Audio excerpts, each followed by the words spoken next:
this thing came with this 6-liter Lincoln Y-block, which made around 290 horsepower back in 1957, which is honestly really good because I had a 5.7 liter in a 91 pickup that made 210 as claimed by GM. So that was quite a few years later. I don't know what went wrong, but clearly things were better in the 50s. And the plan is to make this even better, because once this is out and this body is all cleaned up, repainted, back on the nicely painted frame that this thing's going to have, so I'm going to be getting a more modern power plant. And I'm doing that for a couple of reasons. I do like the idea of keeping things original, but I also hate it at the same time because this car is not going to be perfect when it's done. It's not a concourse restoration that I'm going to be doing on it. I'm not a professional body man, so that's never going to happen. As well as parts availability for these things. That's the biggest reason I want to swap the powertrain out on this.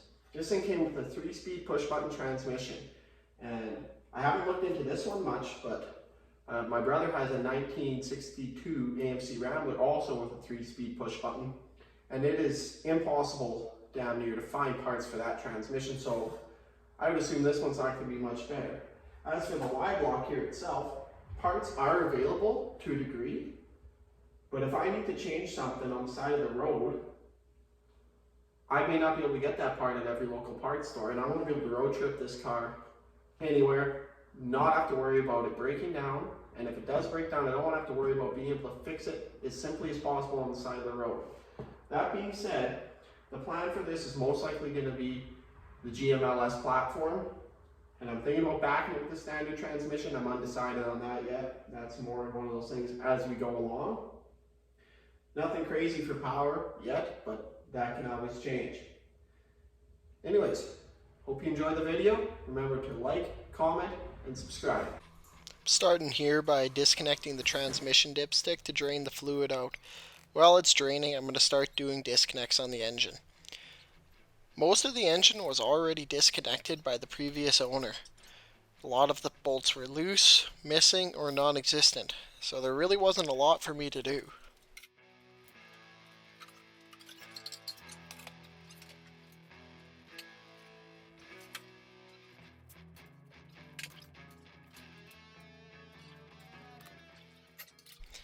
I went ahead and decided to pull the blower motor out to make it a little easier to get the engine out. Figured since I've got the room and the time to do it, that little bit of clearance would make a huge difference in the end, preventing me from struggling.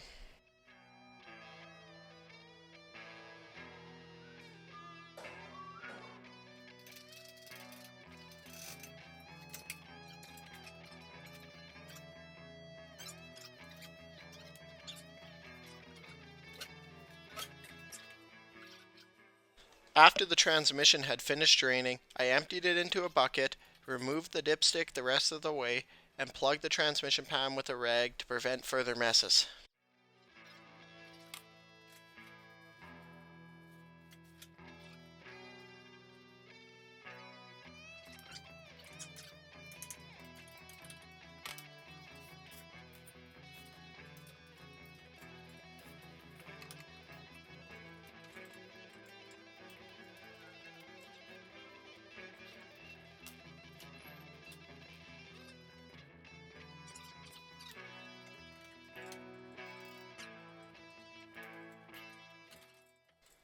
I'm currently removing the exhaust manifolds on either side of the engine. Doing this gives me a nice flat spot to bolt my chain to, which I will hook my engine hoist to later and pull the engine with. I will be reusing the factory bolts as I have no other ones on hand, and they will be long enough with the manifolds off to get enough threads into the block and tighten down on the chain so they don't get side loaded too bad.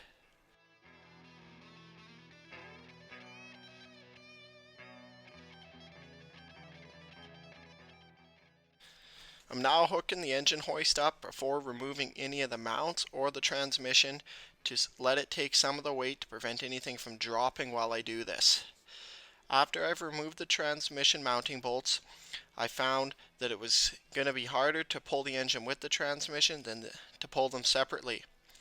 I had found that the flex plate was already disconnected from the torque converter, so all I had to do was disconnect the 4 mounting bolts that were left into the transmission bell housing and then pry the transmission from the engine. After this, I had lots of room to just lift the engine straight up after undoing the engine mounts and pull it right out. Okay, let's see if I missed anything. This is good and tight. Hopefully this fucking works. First thing I do is auto knob. All around and floating up. That's nice. Can you go up to the side? Can you clear this oil?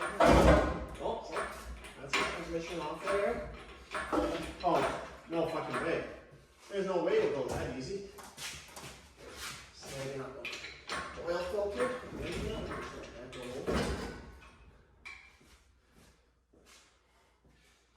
Try and roll back. Something's hooked. Something's hooked somewhere. Freed up again.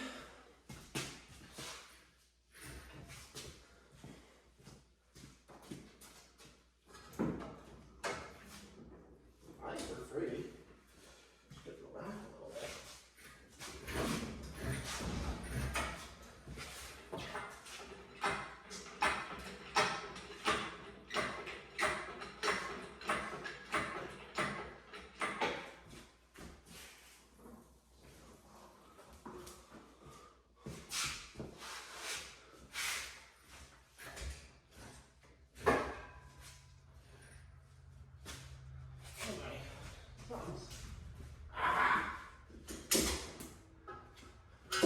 Stupidest little thing, you always fucking snag on.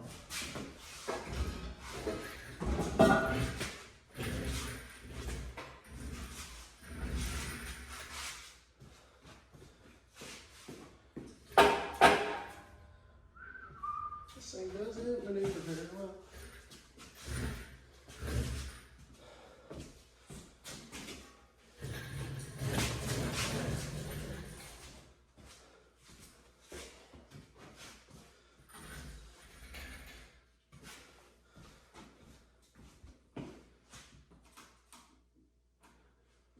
Well, we got her out.